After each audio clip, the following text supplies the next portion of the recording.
Hello, everyone, and welcome to one of the newest kinds of podcast sort of thing on Finace. This time हम बात करने वाले हैं Myanmar में जो कू हो रहा है, जिसके बारे में बहुत ज़्यादा न्यूज़ इधर-उधर फैल रही है, बट इसके पीछे बहुत ज़्यादा एक हिस्टोरिकल कंटेक्स्ट है जो कि हमें यूजुअली मतलब न्यूज़ पे पता नहीं चलता और इस कारण हमारे साथ है आज सूर्या संजय जो कि लॉ फैकल्टी के फाइनल ईयर स्टूडेंट हैं एंड जिनका इंटरेस्ट इंटरनेशनल रिलेशंस में काफ़ी ज़्यादा है और डिफेंस रिलेटेड एक्टिविटीज़ में काफ़ी ज़्यादा एक्टिव रहते हैं। तो आइए जानते हैं सूर्या से कि क्या चल रहा है, क्यों हो रही है चीज़ें? तो शुरू करने से पहले मैं बस आपको एक कॉन्टेक्स्ट देना चाहूँगा कि मतलब म्यांमार में 1 फ़रवरी को मिलिट्री ने कंट्रोल ले लिया था गवर्नमेंट से। So during this whole course of discussion we are going to discuss 5 things. So what we go off with is we start off with what is the historical context of Myanmar as a state, and then we move on to अभी क्या हो रहा है मतलब like what's the current 1 फरवरी को ऐसा क्या हो गया कि वहाँ पे मिलिट्री कू हो गई. Then we move on to see what's Aung San Suu Kyi's role in this whole picture in Myanmar because that's the one name जो हमारे दिमाग में आता है when we think of Myanmar. And later towards the end, we take a look at the international relations. Like how does developed nations like in USA, United Nations, or for that matter, China's role in this Myanmar military coup. And towards the end, जो सबसे important चीज थी कि वो है कि India का क्या रोल है because India is a bordering nation with Myanmar and what role does India play in this is the whole thing that we are going to talk about. So let's start. Hi Sandesh, thank you for having me. तो basically Myanmar was a part of India, India के part था 1935 तक। तो 1935 में government of India act आई थी जो जो कि ब्रिटिश गवर्नमेंट ने लाया था। So as per the act 1937 में म्यांमार और Burma became separate from India and it became its own country, but of course a colony of the British. So 1950 से 1962 तक it was a democracy. लेकिन 1962 में क्या हुआ, एक मिलिट्री कू हो गया था जहां पे the military overthrew the government and began ruling the country. तो this continued up until 2011, right. So in 1989 तक जाते हैं. 1989 में Aung San Suu Kyi, as you rightly mention, she became very famous for leading a lot of demonstrations against the military rule, and she was put under house arrest for 15 years. uh, so 1989 to 2004 she was under strict house arrest, and after which the pro-democracy movement and received various support, from within Myanmar and from outside Myanmar, which ultimately led to the democracy being restored in Myanmar in 2011. So this also was a little weird. It was not a full democracy. Basically kya hua tha ki the military was had reserved a certain number of seats for itself in the parliament, and without their support, certain bills could not be passed. Okay, so it So, was a in a sort of sense, pseudo democracy type of sorts, right? yes, ठीक you है. can say that. हाँ, pseudo democracy था. So basically, the Myanmar military, they gave democracy to the government of to the country of Myanmar, but at the same time, they also ensured that the major policy decisions they would have to have a say in it. जैसे कि India में whatever the civilian government says, the parliament says it's final, right? लेकिन उधर even the military had to say yes, even in the parliament, for certain decisions to go through. Okay. Now, interestingly, Aung San Suu Kyi was not the leader. Oh.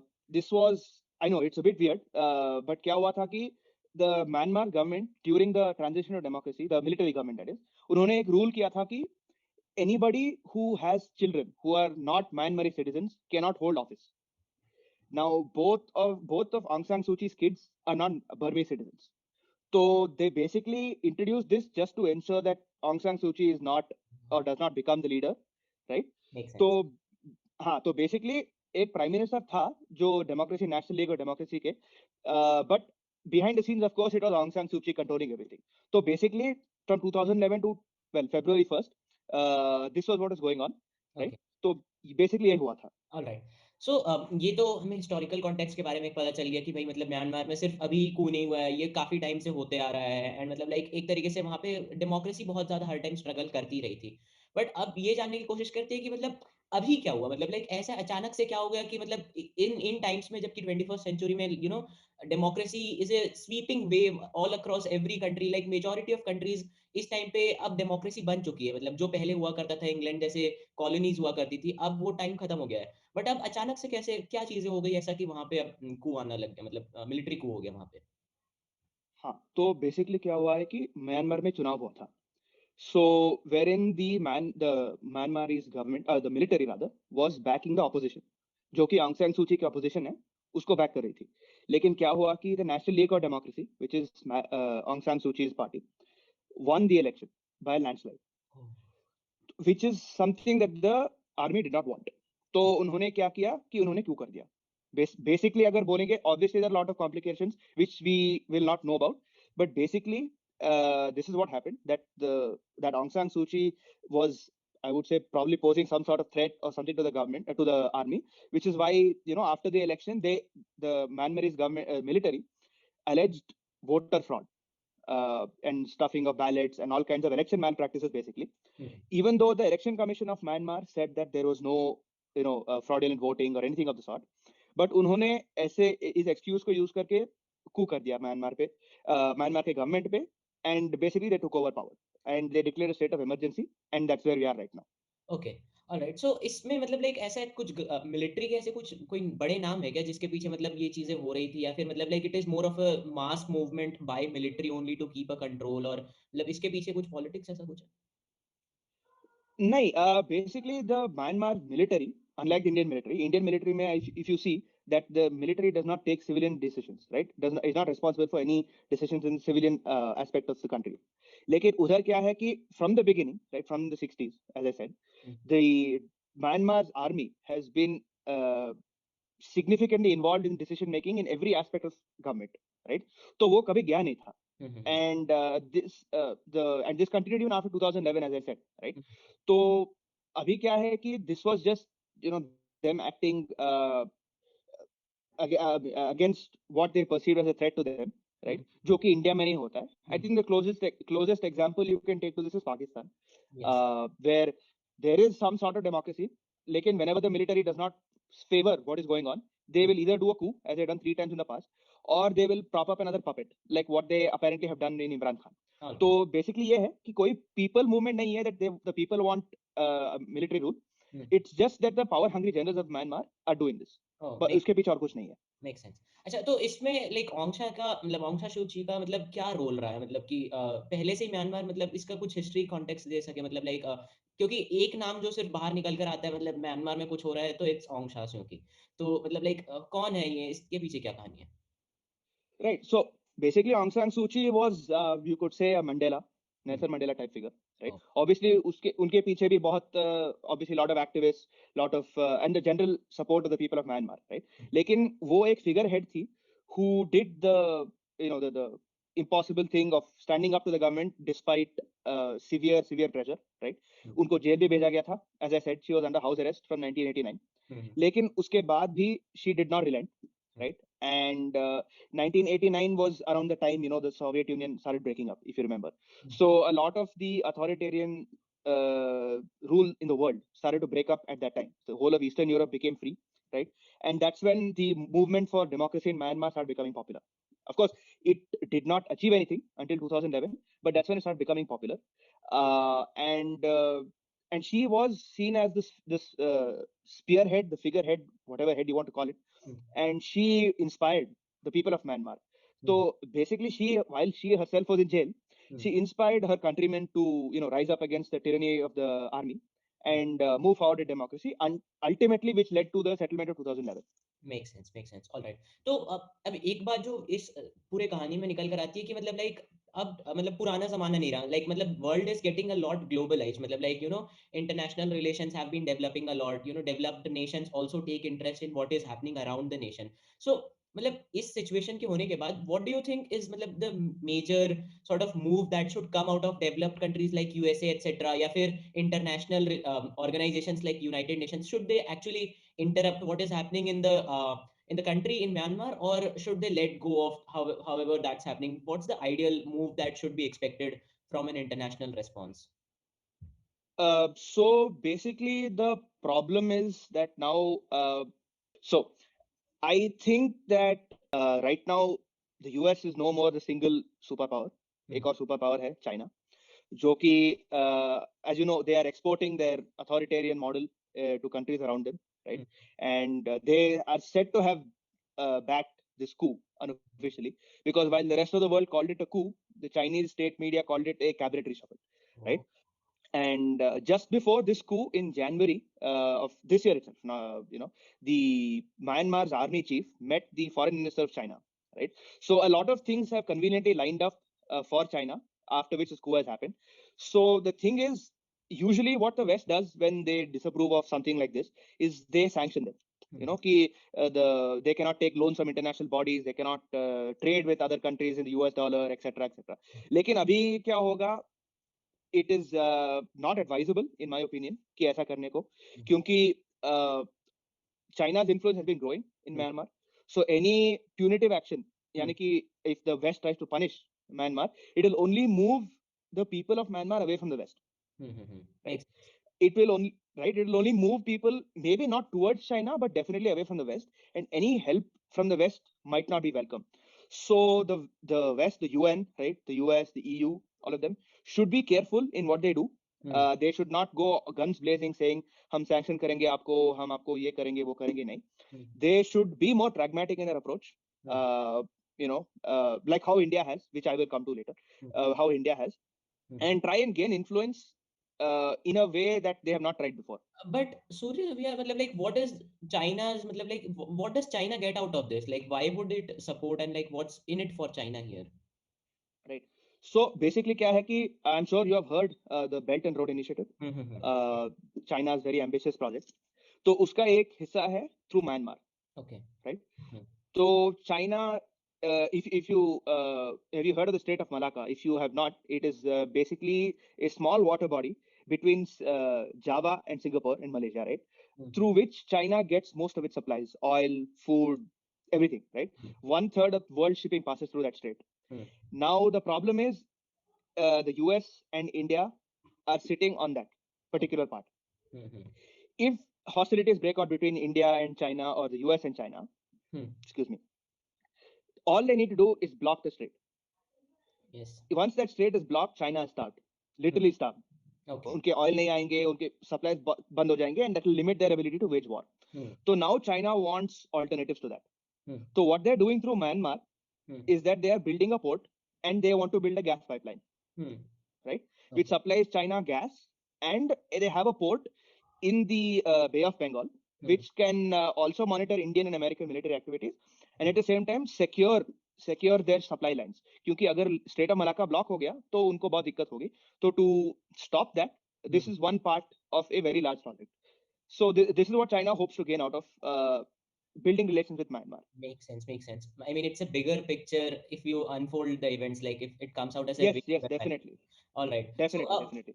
let's also move on to one of the like India is one of the bordering nations of Myanmar, and like something happening way near our borders, say northeast regions, is also a concern for us.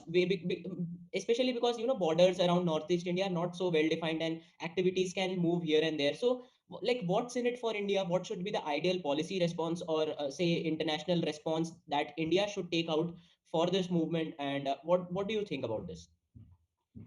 So basically, to give you some context, Hmm. there are 4 states, Indian states that border Myanmar right now.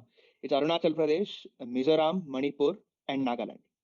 So if you have seen the Uri movie of 2019, you will see that the first scene in that movie starts in the Northeast. It Hmm. does not start with Uri, it starts with the Northeast, Hmm. where there is an attack on an Indian military convoy, right? So this also actually happened in 2015-16, right? If I remember correctly, it is either 15 or 16. तो basically इधर problem क्या है कि हमारे जो north east के insurgents groups है, lot of them take refuge in Myanmar. They are not supported by the government of Myanmar, of course. This is different from what Pakistan does. They are not supported and aided by the government. But क्या है कि the border between India and Myanmar is not defined, as you said. It is a thick tropical rainforest, right, and mountainous, and it's very, very difficult to have a physical border. So there is a lot of movement across the border from both sides. Hmm. So क्या है कि right now the biggest problem, security problem you have in the northeast is Nagaland, Hmm. right, which is under the ASPA even now, the Armed Forces Special Powers Act, Okay. where the army and the central paramilitary forces are given very wide powers to detain and arrest civilians for suspecting them of being enemies of the state or whatever, right? So the Nagaland issue is one thing that India has in its mind, and of course the larger Northeast as well, like Mizoram and Manipur. So now what happened was in 1962, as the coup happened in Myanmar, the Indian government thought ki, the coup, I mean, the military rule will go away and there'll be democracy soon in a few years, but aisa hua nahi hai. As you know, it went on in 2011. So through the mid 80s and early 90s, the Indian government, unofficially of course, reached out to the military, saying that okay, they employed this strategy called realpolitik, right? Which basically means that don't try and deal idealism, don't be idealistic कि नहीं हमें democracy ही चाहिए वरना हम इनके साथ deal नहीं करेंगे. They said okay, look, military rule है Myanmar में and we have to deal with it because it affects our interests. So what they did, they started privately reaching out to the Myanmarese military and started building good relations with them. So basically, this was a very measured approach. This was very, very smart, right? Because kya hua ki, in that same Uri movie which I'm talking about, the surgical strike that happens in Myanmar after the attack on Indian military convoy was done with the help of the Myanmarese government. Oh. Yes, the Myanmar government and the military, of course, they aid India in capturing these terrorists and handing them over to us. Okay. Right now, a lot of these rebels are backed by China as well, like the National Socialist Council of Nagaland. A lot of these rebels are backed by China, which is again a security threat for us. So to have a Myanmar government which is hostile to India is not in our interest.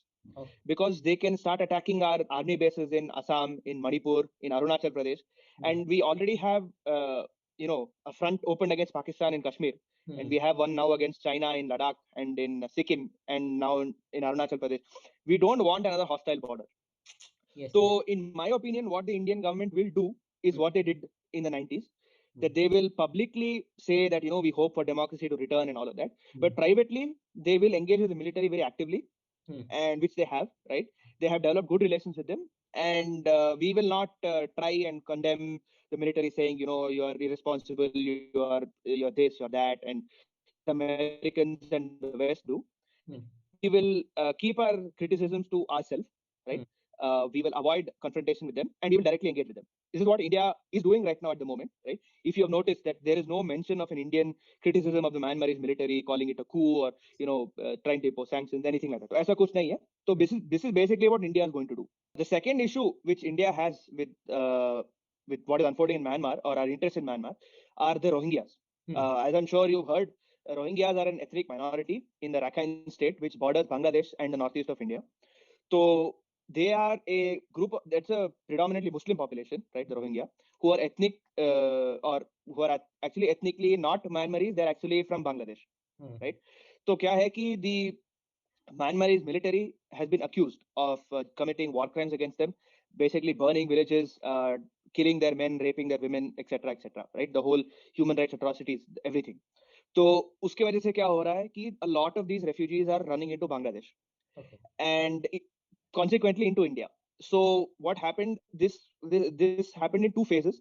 One in 2015 and the second in 2017. Right. So tab se there are almost 1 million Rohingyas that have flushed into Bangladesh. And obviously, Bangladesh does not have the place or the resources to take care of all of them, which means that many of the Rohingyas are entering India. Illegally, of course, but they're entering India. And they have entered, they're not just in Assam or not just in Meghalaya, they are in Delhi as of now, right? A lot of them have moved to Delhi, a lot of them are in UP and Bihar and Bengal. So, and according to some reports. So basically, kya hai ki India, while it should stand up for the human rights of persecuted groups, etc., we should not allow that to open the borders to hordes of undocumented refugees, because kya hai ki one of the biggest problems with the Assam insurgency in the 70s and 80s was the flow of undocumented migrants, which ultimately led to massacres of people in Nelly and etc. and other places, right? So while we should engage with them, while we should ensure that people are not persecuted, it is not in our interest to harm the reputation or go against the Myanmarese military directly, because their actions will only affect our national security. Like for example, imagine a whole million Rohingya refugees who are not vetted, by the way. Any of them could probably have terrorist links, which have been proved that some of them do have terrorist links, enter India without any check, Hmm. and this is something we cannot afford right now because हमारे पास already इतने national security problems है border पे, कश्मीर पे, लद्दाख पे. So this is something, another thing which we cannot, absolutely cannot afford. And the government of India, in fact, has backed the Myanmar's military's campaign against the AKSA.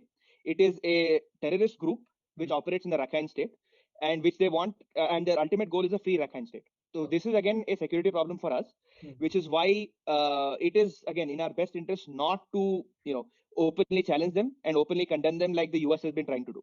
All This right. is another thing that the Indian government must and is keeping in mind while dealing with the situation right now. Makes sense. All right. Thank you very much, Surya, because it was a very enlightening sort of discussion where we went off from a lot of important issues to historical context to also getting to know what's in it for India and the bigger picture of China's involvement in this. Um, Thank you very much, and hoping to engage with you in more such discussions in upcoming period of time.